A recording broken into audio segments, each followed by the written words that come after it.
শিক্ষার্থীরা তোমরা দেখো এবার আমরা 10 এর গুণনীয়ক নির্ণয় করব। তো কিভাবে 10 গুণনীয়কগুলো নির্ণয় করব দেখে নাই।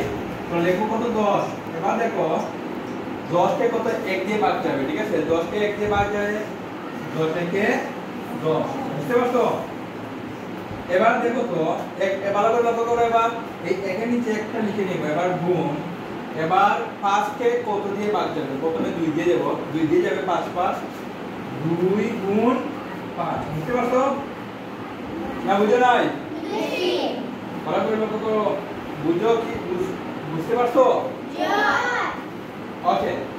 আর কি 5 কে আর ভাগ যাবে? আর ভাগ যাবে না, 1 দিয়ে যাবে, 5 দিয়ে একবার, 1 2 দিয়ে একবার যাবে, 1 দিয়ে একবার যাবে। 1 ব্যতীত আর কোন সংখ্যা দিয়ে ভাগ যাবে না।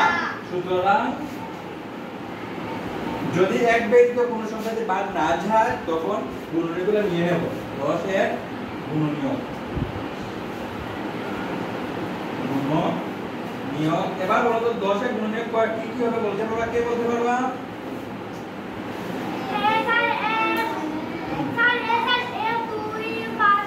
Wow, excellent. হ্যাঁ, এভাবে দেখো, একটা এক হবে, 2 3 যা থাকবে উপরের দিকে যাবে পড়ে। হ্যাঁ, ঠিক আছে।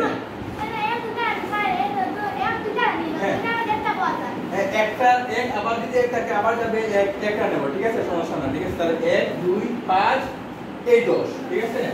তাহলে 1 2 5 10, বুঝতে পারছো তোমরা?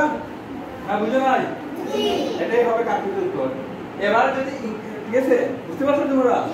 এভাবে নির্ণয় করবো। ওকে, ধন্যবাদ তোমাদেরকে সবাইকে।